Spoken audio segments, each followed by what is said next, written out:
Hello, thank you for choosing this advanced PHP programming course. We hope you enjoy it. The goal of the course is to advance your skill set as a PHP developer from the beginning skills to a more advanced level. There is a prerequisite that you have some PHP development experience, the basics as those that were presented in the prior course in this series. The goal of this course is to build upon those foundational skills and take you, the PHP developer, to the next level to be able to develop advanced PHP-based web applications. We are going to spend a small amount of time reviewing PHP, the basics of PHP.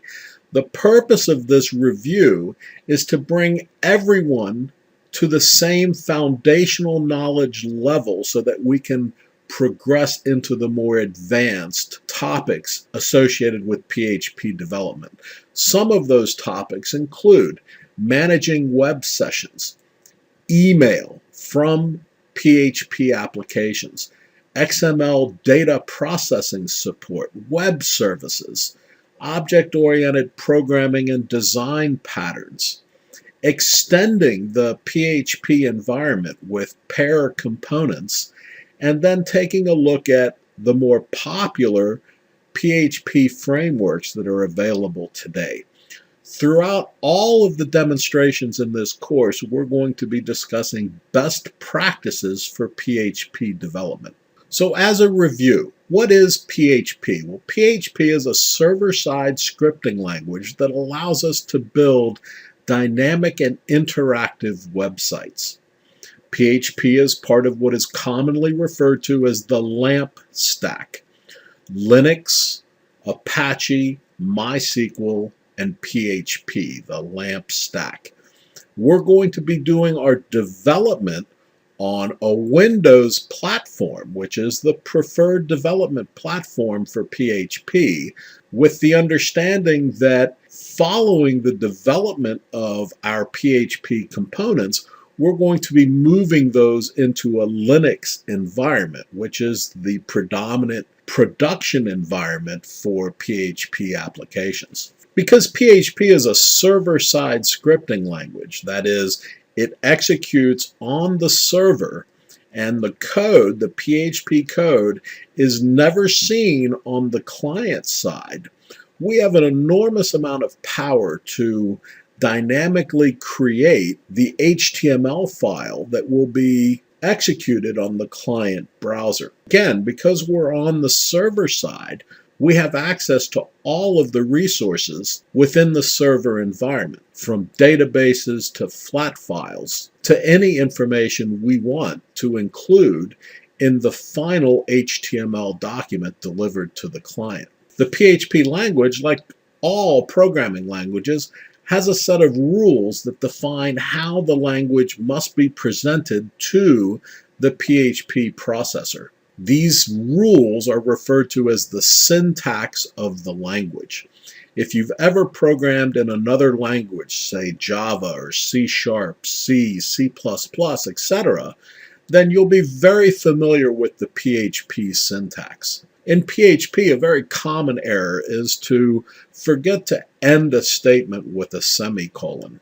And like all of the languages previously mentioned, every statement in PHP must end in a semicolon. PHP has a set of keywords, these special words that have meaning to the PHP preprocessor. This is a small set in comparison to some languages, but we must be aware of these keywords because we cannot use them in our code for any other purpose than how they are defined in the language for that special purpose. We'll be looking at most of these throughout this course. PHP code may be embedded within our HTML scripts within our web page document. Because of this, we need to be able to mark those PHP code segments so that the PHP preprocessor can act on our PHP code prior to generating the HTML that's sent to the client browser. We do this by using the PHP tags. What we're going to see throughout this course is that this is not a good design approach because of the maintenance issues associated with embedding the functional code with the presentation code, that is the PHP with the HTML. We're going to be looking at different ways of approaching the separation of presentation from business logic throughout the course. However, to differentiate our code, our PHP code, we need to use the tags. And again, the short form tags are not good practice because they may not be portable. So here's an example of embedding our PHP code within our HTML body tag. And when we're writing PHP code, it's good to make the code readable. Readable by using as much space as necessary to separate the lines of code and to embed comments within the code to explain what the code is doing, maybe to explain what decision the programmer made in writing this certain piece of code. Those comments will serve in the future to help with the maintenance of that code. PHP variables allow us to store data during the execution of our program. PHP variables are loosely typed, that is, that a declared variable can store any type of data, and PHP deals with the memory allocation for that storage so that we don't have to declare, for example, a variable being of type integer. Any variable can store an integer value, likewise a string or a double value. PHP manages behind the scenes for us the underlying storage mechanism for the data within the variables. Again, we refer to PHP variables as being loosely typed.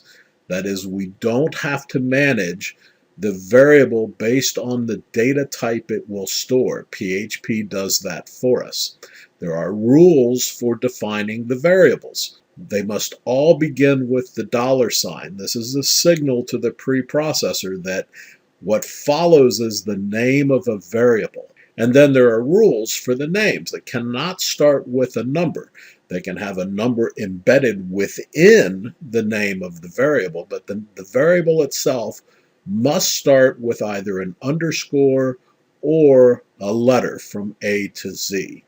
And remember that variables are case sensitive. When we create a variable, depending on where it is that we created the variable within our code, that variable is accessible to other parts of the code based on where it was created. This is referred to as the scope of the variable.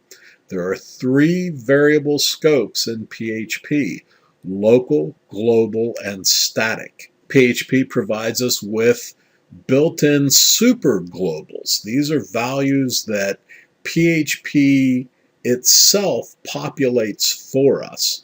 The server superglobal provides us information about the web server and the connection to the server. The cookie superglobal gives us information about any of the cookie data that's picked up by the browser and sent back to the server. The request, the session, and the environment superglobal gives us information that we can use in our application to provide a better user experience. When we're including string values within our PHP code, we can use single or double quotes to encapsulate those values.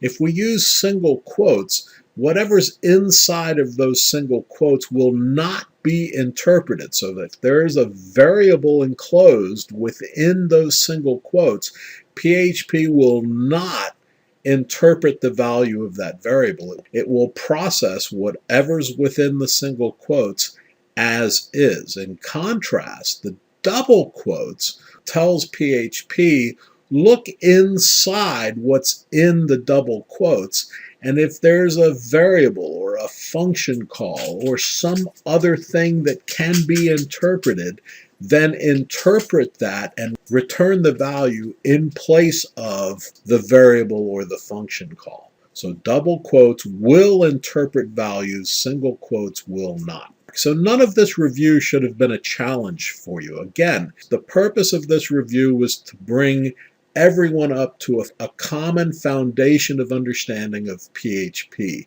If any of this seemed foreign to you, then please go back and review the introductory PHP course before proceeding further, so that you're not challenged with the more advanced topics. Before we go look at some code, just keep in mind that what we're talking about is a review. None of what we've just talked about should be a surprise to anyone who's going forward with this class. So let's go look at some code now.